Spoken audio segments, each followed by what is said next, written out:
By the 7th year of my marriage, George Carter had already raised a little songbird and turned her into one of Hollywood's brightest rising stars. The rumors about him and Chloe Turner had spread everywhere, filling every glossy magazine and gossip column, but I defended him again and again. I told anyone who asked that they were only professional partners, that I trusted my husband, that people were too eager to twist what they saw into scandal. I said it with a smile that hurt my cheeks, convincing myself as much as anyone else. But then the video surfaced.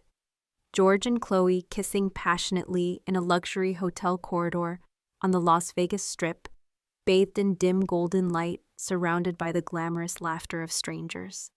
That video climbed straight to the top of trending searches. When the reporters shoved microphones into my face, I laughed softly and said it was nothing more than a scene, just acting, nothing serious. Whoever wanted to believe me could, whoever didn't, I didn't care. That performance, that little smile, sealed my role as the biggest joke of Beverly Hills. In the eyes of the elite, I was no longer the polished Mrs. Carter, but the living symbol of a woman crowned with horns. And then Chloe announced her pregnancy. That was when George himself finally came to me and suggested divorce. I cried, but not out of sorrow. My tears fell because at last, after so many humiliations, there was an end. After 10 times of breaking apart and returning after 10 circles of forgiveness and betrayal, I was finally free. When the divorce papers landed in my hands, I laughed and cried all at once, tears streaking my cheeks, even as my lips curled upward. George mistook my trembling for despair, leaned close and whispered, "Vivian, don't do anything foolish. Don't let this hurt destroy you." I glared at him through wet lashes and spat the words that had lived in my throat for years. "George, I wouldn't care if you dropped dead right now. Get out of my sight." That night, another clip of George and Chloe surfaced, their embrace in the hallway of that same Las Vegas hotel. Their kiss so hungry, it made strangers blush. Social media exploded again, the hashtags, #HotelKiss and #MrsCarterSpeaks. Trending for days. People said it was the perfect couple, a powerful entertainment mogul, and the starlet he had made into a sensation. Perfect indeed, except that man was my husband of 7 years. The next morning, my interview aired nationwide. There I was, smiling gently into the camera, saying it was just a scene, nothing to fuss over. The audience rolled their eyes.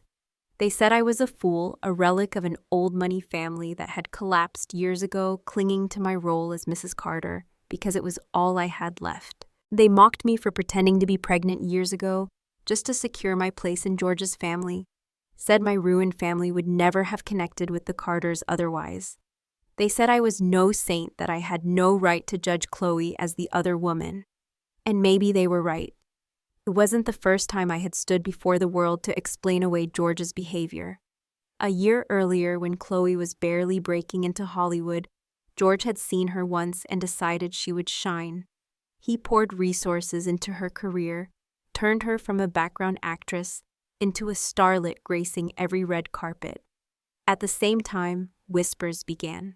Paparazzi photos, suspicious schedules, intimate looks. When the rumors reached fever pitch, I was the one who stepped forward, insisting to reporters that George and Chloe were nothing more than business partners, that I trusted them both. But after that, George and Chloe became even more brazen. They no longer bothered to hide their closeness, no longer cared if the cameras caught them. I became the running punchline, the woman who smiled while her husband paraded another woman in front of her. At charity galas, people still called me Mrs. Carter to my face, with all the courtesy Beverly Hills demanded, but behind my back they laughed. They said I was pathetic, that I wore my husband's betrayal like a diamond tiara. I learned to live with it, to let the mockery bounce off me as if I were numb. This morning, after another carefully staged interview, where I defended George yet again, I returned home exhausted and tried to fall back asleep. The phone rang. It was George's number. I hesitated, heart heavy, before answering.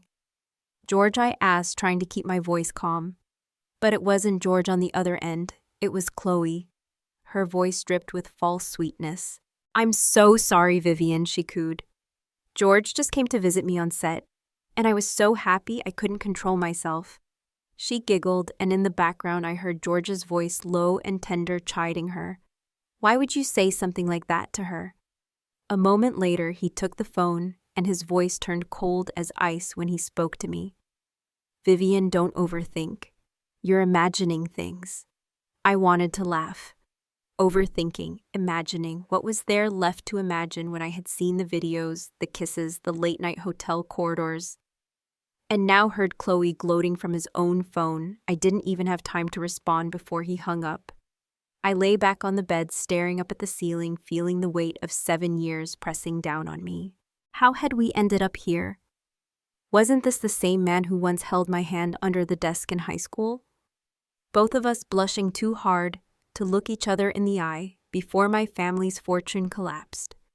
George and I were a perfect match, heirs of two powerful families, bound by an engagement arranged long before we were old enough to understand what marriage meant.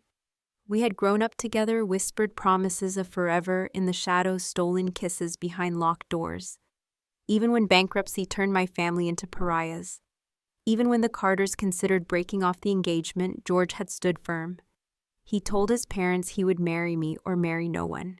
He even claimed I was already pregnant, forcing them to accept our marriage. But it had all been a lie. I had never been pregnant.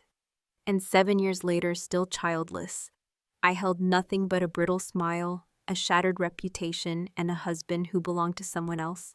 George and I had fallen in love when we were just kids, when our biggest secret was holding hands under the desk, in class, cheeks burning, too shy to meet each other's eyes. It had been pure then, untouched by wealth or ambition, just two hearts stumbling into each other in the sweetest, clumsiest way. Even when my family collapsed in bankruptcy, and his parents wanted to break off the engagement, George insisted he would marry me. He even told them I was already pregnant, forcing their hand. That lie secured our marriage certificate, but the truth was I had never been carrying a child. 7 years later, my womb was still silent, my body refusing to give him the heir his family so desperately wanted. By the 3rd year of our marriage, we finally went to the doctor, and the result was clear. The problem was with me. I will never forget the way George reached out, brushed away my tears, and told me it didn't matter. "You are already my child, my little crybaby," he whispered, smiling as if the world hadn't just shifted beneath my feet. Another baby would be too much for me to handle anyway. He said it so tenderly I almost believed him. Men are remarkable in their ability to weave lies into lullabies. That same man who once swore he couldn't bear to see me in pain was the one I caught 2 years later, supporting a young actress behind my back. It ended in a screaming match, my voice breaking, his words tumbling out between sobs. He swore to God he would never stray again, begged for forgiveness, promised the world to me. And then a few months later, he did it again. His tears, his promises, his repentance, all of it became a cycle as familiar as the seasons.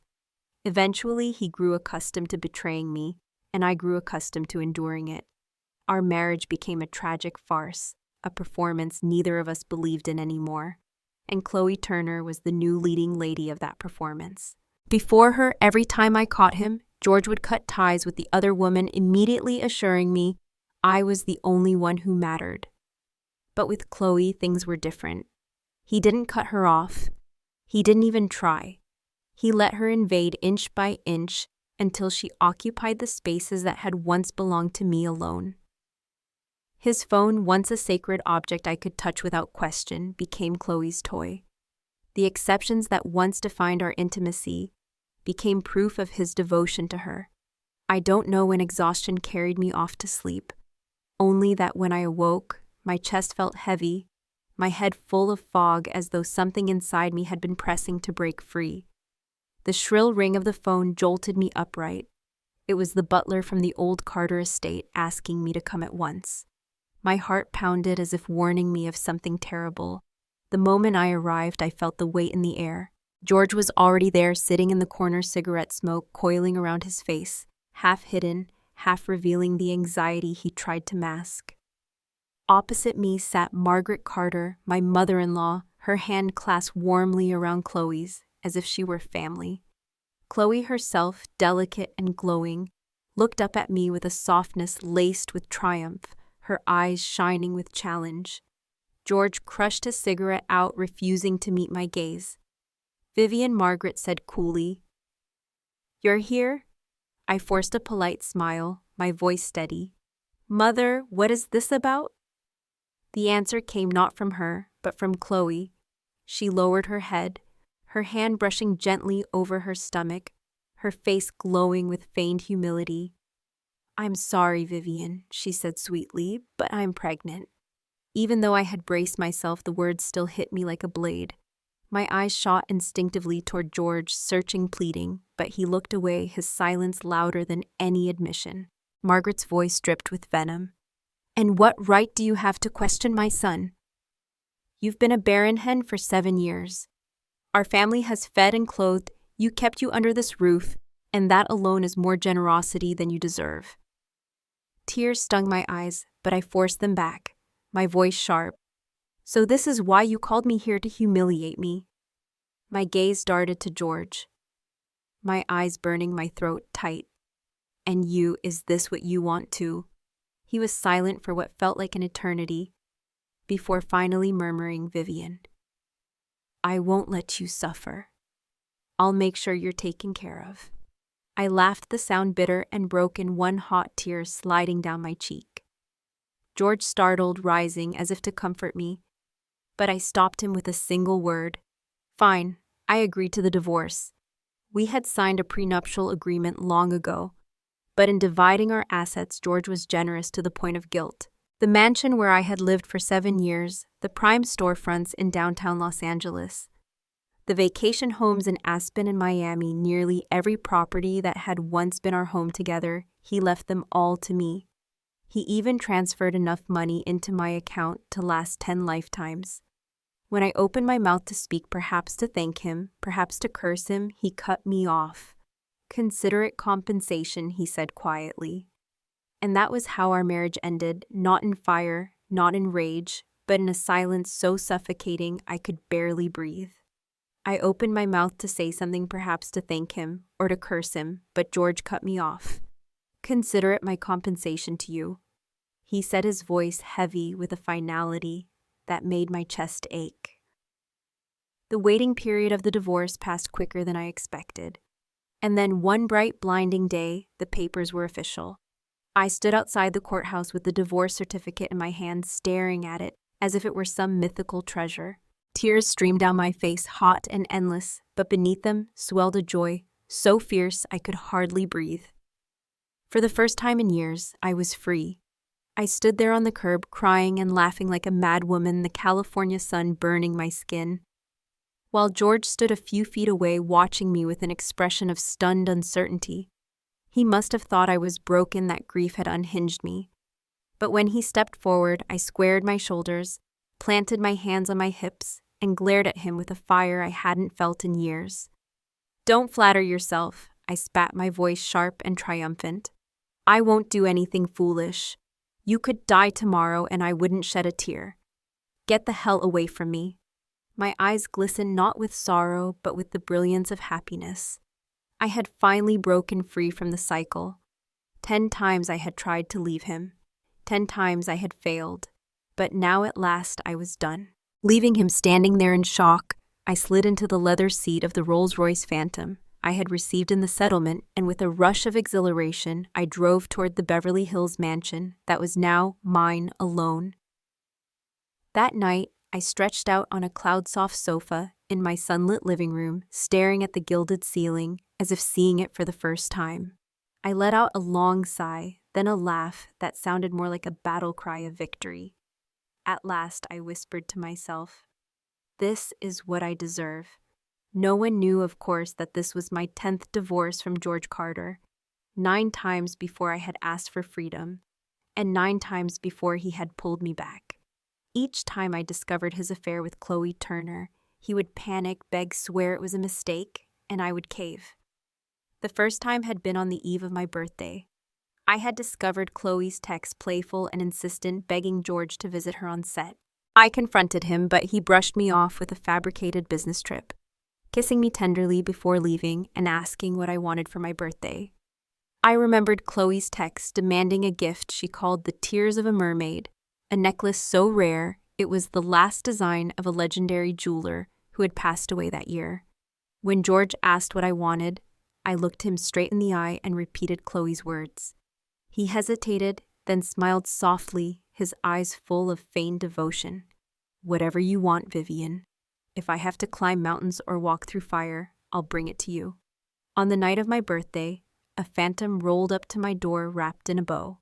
The car was mine, but the tears of a mermaid appeared not around my neck, but around Chloe, splashed across social media, the necklace glittering in 1,000 photos, hailed by fans as priceless, worth as much as a Rolls-Royce itself. Humiliation burned hotter than any candle on my cake. I called George immediately. "Where's my Tears of a Mermaid?" I demanded.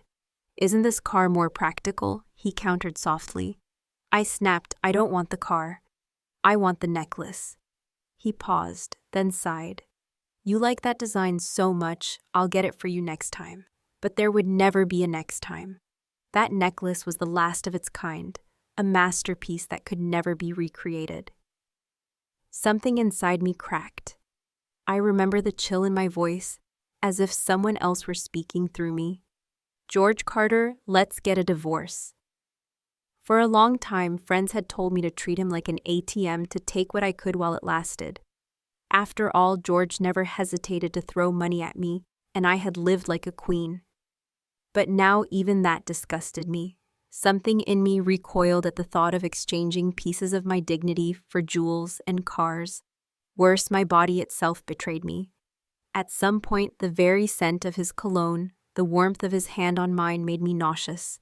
It was an involuntary reaction, like my soul had declared him toxic. He blinked at me in confusion, his voice almost tender.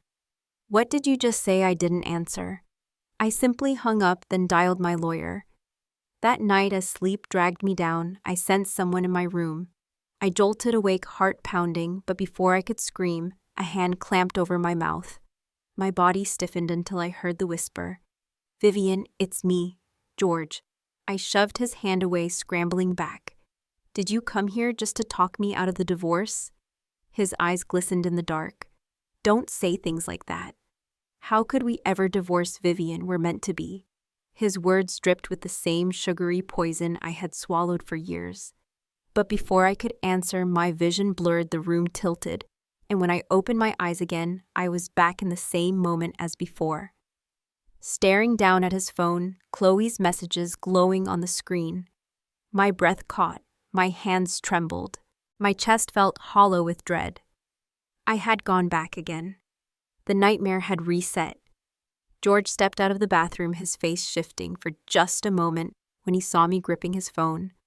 The flicker of panic was gone almost instantly, replaced by his usual calm mask as he reached toward me.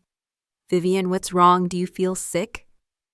His hand hovered, ready to touch my forehead as though I were a fragile patient. I jerked back violently, clutching my head, my voice shattering into a scream. "George Carter, I can't do this anymore. I want a divorce.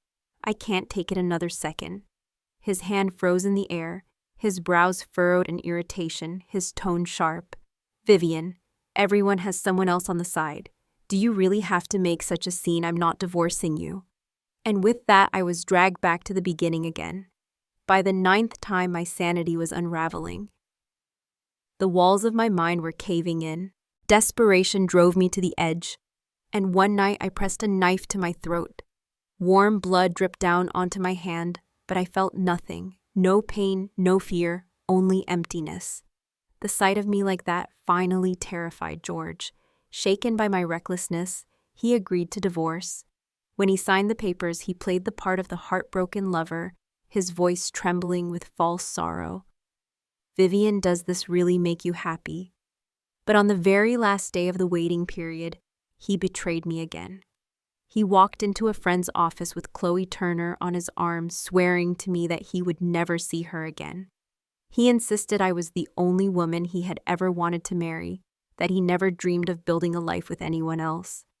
His words didn't soothe me. They froze me to the marrow. I broke sobbing until my chest burned. Please, George, don't love me anymore.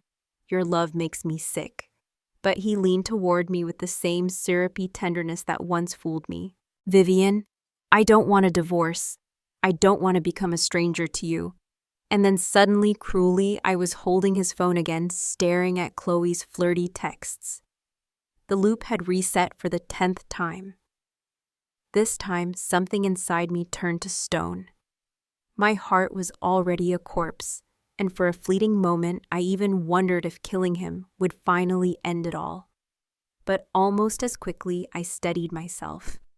Why should I destroy myself for a man so utterly beneath me? No. I would find another way out. So I played a different role. I became the fragile wife, the weak woman who accepted defeat. I let Chloe have him. I made myself look small and resigned, and George softened by what he thought was my submission. Finally, let me go, my plan worked. I walked away with divorce papers in hand, and for the first time the loop didn't pull me back. That night I shut off my phone, crawled under the blankets, and slept the most peaceful sleep I had known in years. The next morning, sunlight filled the room. My phone was flooded with missed calls from George, but I ignored them all and dialed Tracy Newman. The moment she answered, her voice was panicked. Vivian, don't you dare do something reckless. I sighed. Who said anything about that? Just tell me where you are. I gave her my address, and soon enough she rushed in, her eyes frantic as she scanned me head to toe. When she saw no cuts, no scars, no wounds, she let out a huge breath of relief. Thank God, I thought. Not this lifetime, I said with a dry laugh. She stared at me with suspicion, her gaze probing my face for cracks.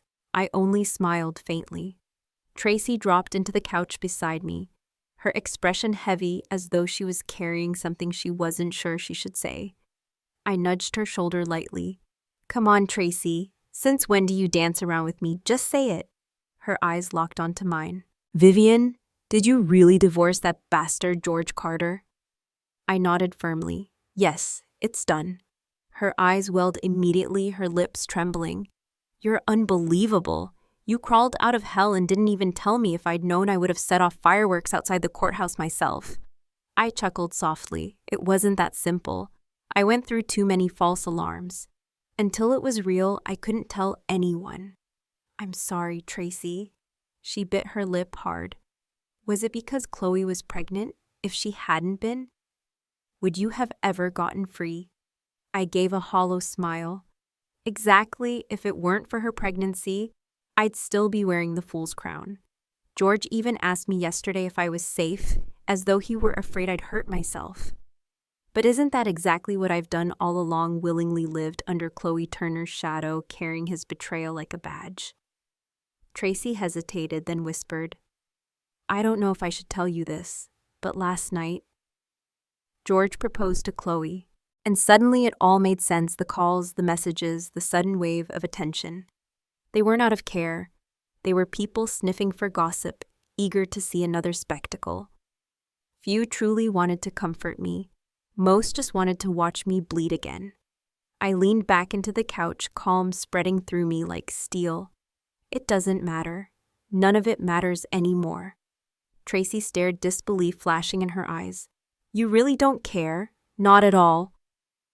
I met her gaze, my lips curving into a steady smile. Not at all.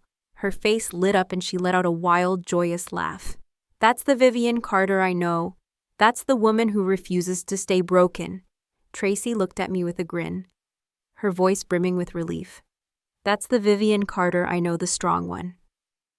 Now that you're finally single, what's next for you? So many things were swirling around me that I didn't even have an answer. I decided I needed space, so I packed my bags and took off drifting from city to city just to clear my mind. Tracy couldn't join me because she was buried in finishing her doctoral dissertation, but she promised to celebrate when I returned. For a month, I wandered across the country, drinking in freedom for the first time. When I came back, Tracy threw me a small welcome party. I insisted on choosing the place. After everything I had endured, I wanted something different. I smiled mischievously and said, somewhere with a few handsome young men who could use a little financial help from me. Tracy groaned, laughing in disbelief. Vivian, that place is ridiculously expensive. I smirked. Do you have any idea how much I walked away with after the divorce? Don't worry about me. Call as many as you want, I can handle the bill. So I bought my way into an exclusive private club, a place few women ever stepped into. Money greased every lock, and the manager happily slid me a gleaming VIP card. How many would you like to see tonight, ma'am? He asked with a practiced smile. All of them, I said with a wicked laugh. Let's have some fun. He pocketed my cash and bowed slightly. As you wish. Excitement surged through me. I excused myself to the restroom for a moment, but when I came back, someone was already waiting near the door.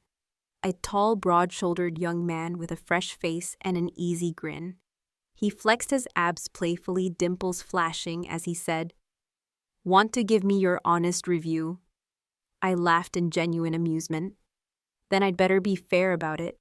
He introduced himself as a college student from the nearby university, and I teased him with questions about his age, his classes, and how on earth he managed to carve out those abs. He answered each one earnestly, blushing a little but never losing his confidence. Behind us, the door to a private VIP room cracked open. Inside, George Carter lounged with his friends, glass in hand, his expression unreadable until one of the men pointed toward me. "Hey, isn't that your ex-wife?" another chimed in, smirking. "I heard 2 women came in tonight and rented out a whole crowd of pretty boys. Must be her." George looked up, narrowed his eyes, and gave a dry laugh. Unbelievable. The world really has flipped. Now women are playing harder than the men. One of his friends leaned closer, lowering his voice. "George, if you really can't forget her, why don't you just go back to her?" George's jaw tightened. "What did you just say?" The man shrugged. "You proposed to Chloe a month ago and she still hasn't given you an answer. Maybe it's because you still care about Vivian. She loved you more than anyone. She's ignoring you now because she's jealous. Let Chloe have the baby, hand it over to Vivian to smooth things over, and everything will go back to normal." George didn't answer, but deep down he knew the words hit a nerve. He had assumed that after the divorce, I would cling to him for months, unable to let go. He never expected me to walk away so cleanly, to disappear from every house we had shared as if I'd never existed. He tried calling me over and over, but I had blocked him. Rage festered. He told his friends through clenched teeth, "Don't mention her again in front of me." But at that very moment, another man near the door blurted out, "Isn't that Vivian Carter?" George turned and froze. His chest tightened with something dangerously close to relief. For a moment he thought maybe I'd come back, that I'd finally broken without him, but then his relief curdled into shock. Because what he saw was me laughing brightly, my hand resting casually against the stomach of a young man half his age, asking him about his workouts, as if nothing in the world could touch me. His voice cut through the music like a whip. "Vivian Carter." I turned irritated, my mood immediately souring when I saw him standing there. Of all the people to ruin my night, of course it had to be him. I tried to walk past, but he reached for me, his hand clamping down around my wrist. "Do you really have to humiliate yourself like this?" he demanded, his voice low and sharp. "Humiliate myself?" I laughed, my eyes flashing. "You think I'm here to get back at you? You honestly believe every man I speak to is about you, George? Don't flatter yourself." For a second he was stunned, as though he couldn't believe I was speaking to him this way. He had always thought of me as accommodating, pliable, too patient for my own good. But not anymore. "Tell me," I hissed, yanking my hand from his grip. "When you cheated, was that noble? Was that some God-given right? But when I enjoy myself, suddenly it's humiliation." George's face darkened, his composure cracking. His friends shifted uncomfortably, murmuring attempts to calm the storm. "She's right," one muttered nervously, but I stepped closer, my voice icy. "George Carter, the man who fooled the world with his polite mask, is nothing more than a hypocrite. And I'm done being the fool who plays along. So let me get this straight." I snapped, my voice cold enough to cut glass. "When I'm with another man, I'm lowering myself. But when you're chasing women, it's just your natural born right." George stared at me, stunned as though I'd just struck him across the face. His jaw tightened, his nostrils flared, and for the first time I saw raw fury in his eyes. One of his friends stepped forward, trying to smooth the tension. "Vivian, George is just worried about you. He doesn't want you getting taken advantage of by the wrong guy." I laughed bitterly, the sound sharp and cruel. "Wrong guy? Tell me who could possibly be dirtier than George Carter." "Get out of my sight before I lose my temper." The man gave an awkward chuckle, muttering something about how I'd grown sharp-tongued lately. I turned on him with an icy glare. "Don't you dare lecture me." You were all too happy to stand behind me in silence when George waved his money around. "Now you want to talk about my tone? Spare me. Get lost." George had never been humiliated like that before. His face darkened, his voice low and menacing.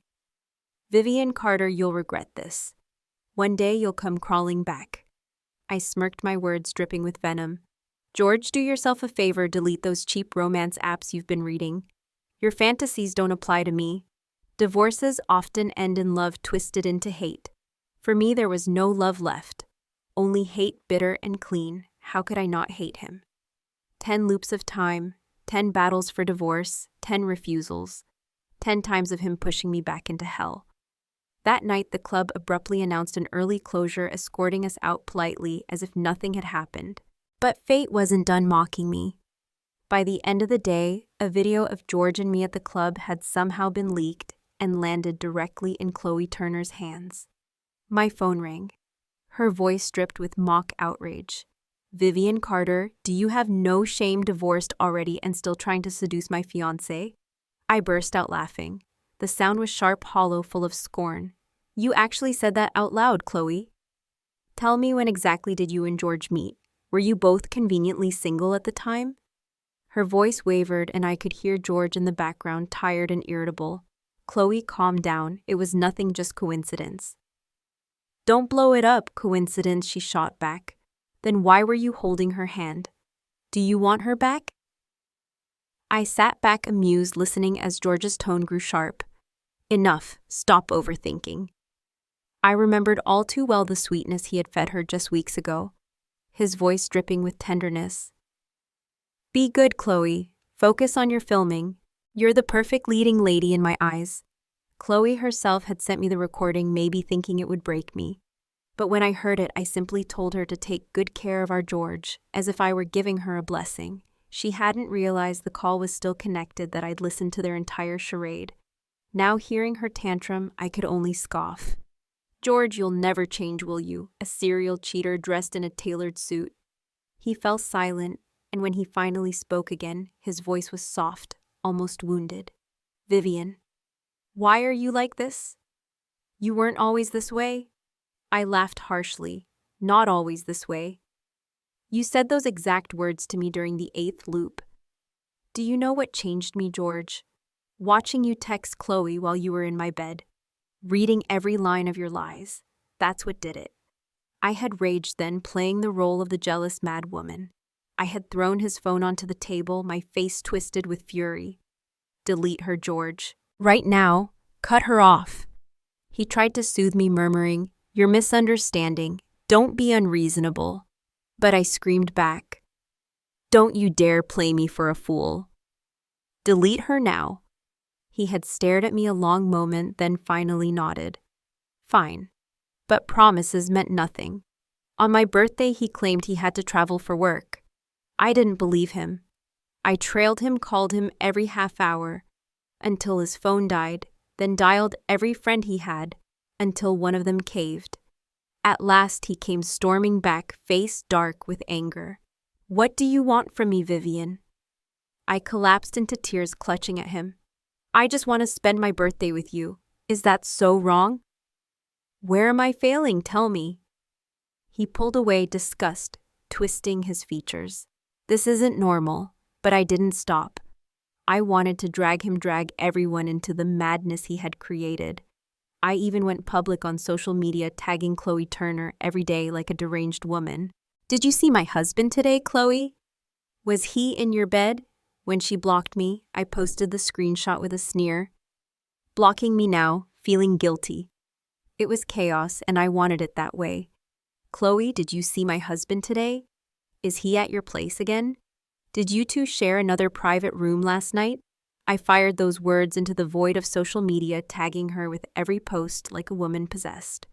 And when she finally blocked me, I took a screenshot and posted it with a caption that burned like acid.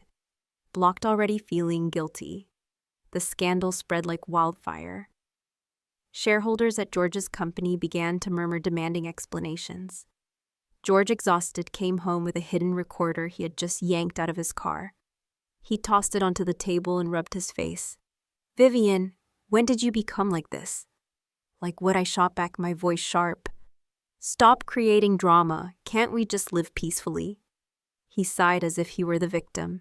Peace. The word almost made me laugh. Once upon a time, I had believed in peace. I had been an illustrator, pouring my soul into drawings that captured the glow of morning sunlight, the warmth of love, the happiness of a life that felt endless. My little art account had been a sanctuary full of smiling girls and daydreams of joy. But that dream had shattered the day I discovered George's betrayal. Since then, I hadn't been able to draw a single face that smiled. The laughter in my sketches was gone, wiped away like the innocence of our marriage. And then Chloe had the audacity to flip the script, posting a video online accusing me of seducing my own ex-husband. Vivian Carter just can't stop clinging to her past. "Pathetic, isn't it?" she wrote. She used her official account, broadcasting her venom for the world to see. I almost pitied her. Almost. Maybe carrying George's child had scrambled her brain, or maybe I had been too forgiving for too long, making her believe she could stomp on me whenever she pleased. But Chloe Turner had picked the wrong woman to provoke. "You think I'm clinging to George?" I typed furiously, my rage pulsing through every keystroke. "You must have gone blind, staring at garbage all day. Did you not see who reached for whose hand your precious fiancé was the one clinging to me? Do you know how many times I had to disinfect my hands after that Chloe 80? And I still nearly threw up. Don't lecture me about dignity when you've been a mistress for a year. Has it rotted your brain? One cheater and one willing accomplice. Don't talk to me about true love." The internet erupted. Comments poured in, cheering me on. She finally fought back. One said, "God, it's like watching an 80-episode drama. This is the scene we've been waiting for. She should have done this ages ago." The world was starting to look upside down with those two parading their true love like a badge of honor. Chloe panicked, deleting her post within hours and pretending nothing had happened. And George, embarrassed by the spectacle, sent his people to scrub the trending searches. But that only revealed the truth. He had always been capable of silencing scandals. The reason he hadn't before was because he wanted me dragged down, humiliated, so Chloe could rise. As long as the new woman smiled, who cared if the old wife bled? The realization disgusted me. I unblocked George briefly, let his calls ring through, then blocked him again just to savor the control. Feeling strangely light, I finally went to bed. But when I came back from a midnight snack there, it was the sleek black McLaren I knew too well parked outside my building. My stomach tightened.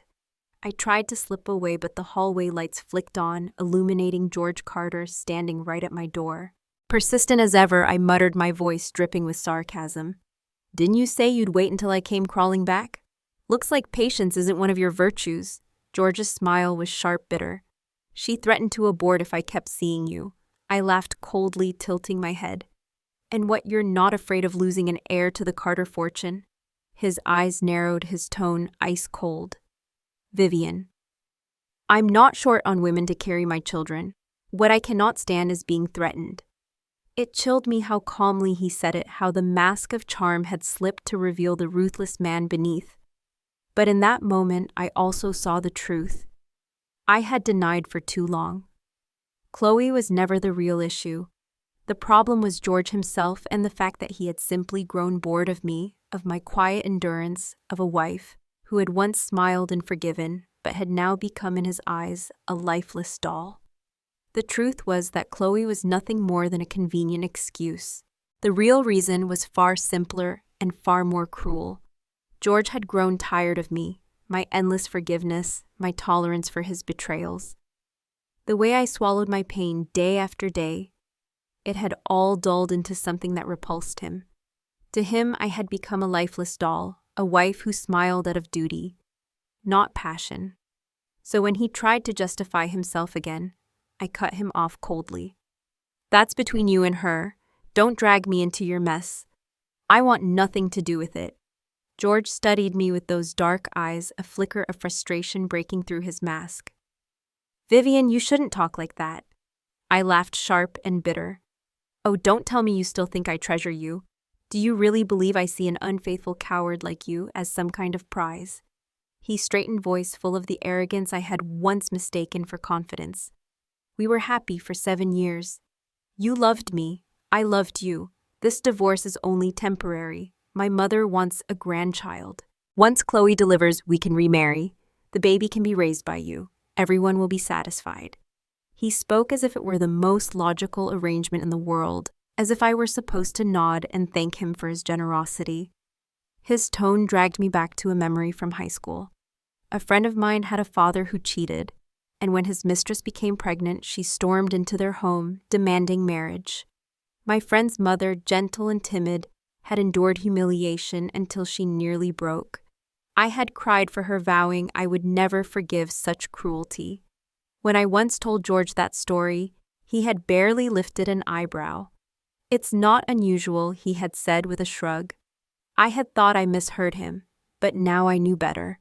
In George's world, infidelity was normal, even inevitable. Men strayed, women endured. And because I hadn't screamed or burned the house down, he thought I was fine. He thought my silence meant I was intact. But I was not. I was shattered. A disloyal husband is like a fly circling your face.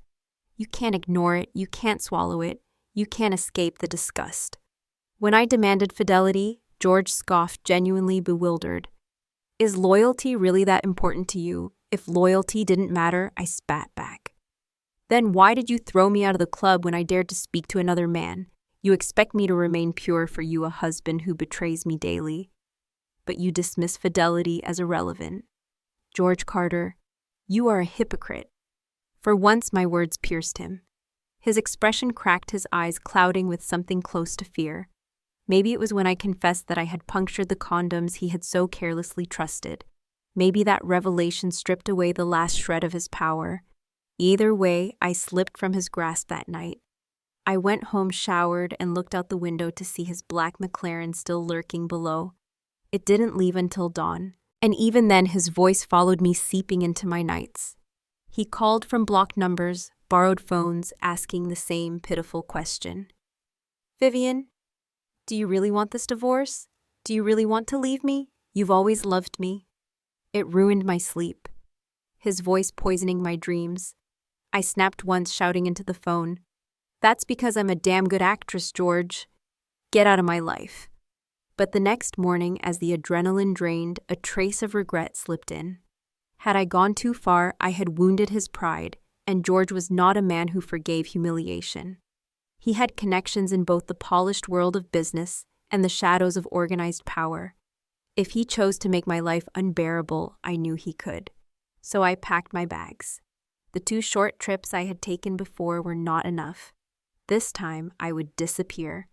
I had no fixed plan, only a hunger to go anywhere that wasn't here. From Miami's beaches to Aspen's snowy mountains, I drifted until eventually, I found myself in Switzerland, in a little village that looked like something out of a dream. Green meadows rolled out like silk, and lakes mirrored the sky so perfectly, I felt as if I had stumbled into a painting. For the first time in years, I was breathless with awe, rather than heartbreak. It was there among the mountains in the silence that I opened my old art account. My hands trembled as I typed in the password, expecting nothing but dust. But when the page loaded, I froze. Under the last illustration I had ever posted, thousands of comments had bloomed like wildflowers. People had been waiting for me. They had written to me, begged me to come back, told me my art had given them strength during their darkest hours. Tears spilled before I could stop them. All this time I had thought my art had died with my marriage. But it hadn't. It had been sleeping, waiting for me to wake it again. A wave of regret hit me out of nowhere. I should never have abandoned the beautiful dream I had built for myself just because of a miserable marriage. Life was never meant to revolve around love alone. That night, I uploaded my first drawing after years of silence. Compared to the old ones, the lines were hesitant, stiff, almost awkward. My hand trembled as I pressed post, terrified that I would disappoint the people who had once followed me.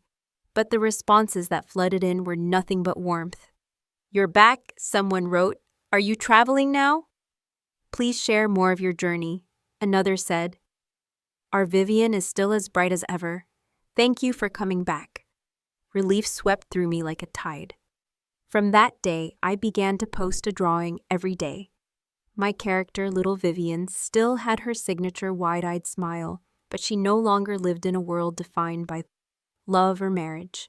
Instead, she wandered through mountains and oceans, stumbled upon strangers, and found beauty in unexpected places. One comment stayed with me. A woman wrote, "I'm 35, I lost my job. My husband cheated my kids. Hate me, my whole life is gray. When I see your art, I feel envious, but also hopeful. Can such bright colors ever appear in my own life?" For over 30 years, I've done nothing but study, then work, never letting myself breathe. Today, I've decided I will finally take a trip. Maybe I'll find my answer out there. I read her words again and again, tears burning my eyes. My art, my small, clumsy sketches, had given someone else courage. That alone made everything worth it. 6 months later, I settled for a time in a coastal city back in the States.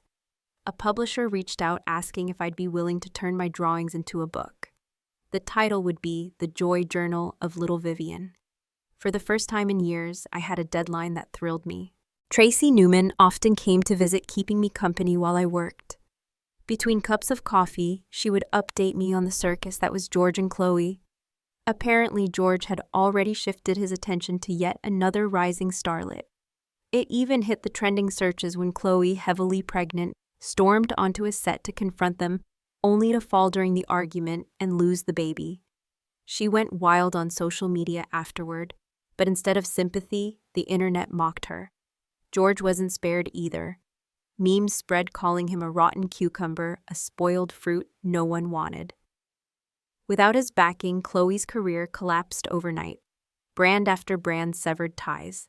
Within weeks, she announced her retirement from the entertainment industry and vanished. Months later, photos surfaced of her clinging to an aging tycoon in a luxury mall. She pouted, begged, played the coquettish mistress until his legal wife appeared with bodyguards and beat them both in front of a gawking crowd. The pictures of Chloe and her benefactor faces, swollen and bruised, circulated for weeks. A cruel finale to her so-called stardom. And then from George's side, the story continued. 2 years after our divorce, he finally discovered where I was. He had been following my artwork online quietly, obsessively. When he saw a man appear in my illustrations, someone who cooked for me, took photos of me, even posed as my model. His world cracked open. "She has someone new," he muttered to himself, as he poured drink after drink, drowning in the thought. He drank until his body gave out, until the hospital became his only companion. Lying there delirious with alcohol, he remembered the first time I caught him cheating the way I had screamed, broken, nearly lost my mind. He had never understood why I reacted that way. To him it was normal. Everyone did it. Some men flaunted it, others hid it. What was the difference? His own father had died in another woman's bed, leaving behind a son just 3 years younger than him. His mother had known, but she had never cared, so long as the mistress and bastard child never touched their fortune. Even my father, Mr. Carter, had done the same, keeping a secret family abroad. To George, betrayal was nothing but tradition. And yet, for some reason, my pain had haunted him. My father died in another woman's bed, leaving behind an illegitimate son, barely 3 years younger than me. My mother knew all along, but she never cared, as long as that bastard child didn't dare to fight for the family fortune. Vivian's father wasn't much different. Mr. Carter had his own hidden family abroad. When his empire collapsed, He divorced her mother, ran off with his mistress and their child, and left Vivian behind. Her mother took her settlement money and remarried overseas. Vivian was the only one who stayed, and that made her mine. I'll admit part of me felt satisfied then. See, the world has always been crooked. All we can do is move with it. But Vivian, sweet naive. Vivian, she couldn't accept that. She clung to ideals that had no place in reality. All those years of giving herself to one man. Didn't she ever get bored? I told myself I loved her, and for her sake, I tried to restrain my nature. But by the 5th year of our marriage, temptation came anyway in the form of Linda Chu. She was nothing like Vivian. Linda was fire and seduction, bold as sin, a fox who knew exactly how to tempt me. For a while I indulged, until Vivian found out. And when forced to choose, I abandoned Linda without hesitation. It happened again with other women. A flirtation here, a fling there. And every time Vivian caught wind of it, I cut them off. Didn't that make me better than my father? At least I knew where to draw the line. And then came Chloe Turner. She was young, impulsive, naive, so much like Vivian had been when we first fell in love. Vivian seemed to tolerate her existence even as the rumors grew louder. I won't deny it, I enjoyed the freshness Chloe brought into my life, and I indulged her. But replace Vivian never. Vivian was my wife, my anchor. That's why I was careful, always protecting myself, always making sure Chloe could never trap me. But I underestimated her. She got pregnant, and instead of coming to me, she went straight to my mother. My mother had never forgiven Vivian for failing to give me a child in 7 years of marriage. She disliked Chloe too, but her disdain for Vivian was stronger. With the pregnancy as leverage, she pressed me to divorce. I didn't want to. Vivian may have been steady, maybe even dull in her predictability, but I still felt something for her. I still remembered the first time I held her hand, the way she ordered me to promise I would love her forever. I had meant it then. But my mother held too much over me shares. Assets the family's fragile balance. She had already watched my father destroy himself. She was ruthless enough to push me the same way, so I gave in. I divorced Vivian. But I told myself she loved me too much to leave me for good. She would wait. She would always wait. I was wrong. After the divorce, Vivian became someone else entirely. Sharper, bolder, with an edge I had never seen before. Like a wild colt that no one could tame, kicking back at anyone who dared to come close. It was infuriating and intoxicating. She was magnificent, but that magnificence no longer belonged to me. I wanted to see her to try again. But before I could, fate stepped in. A car accident shattered my leg, pinning me to a hospital bed for weeks.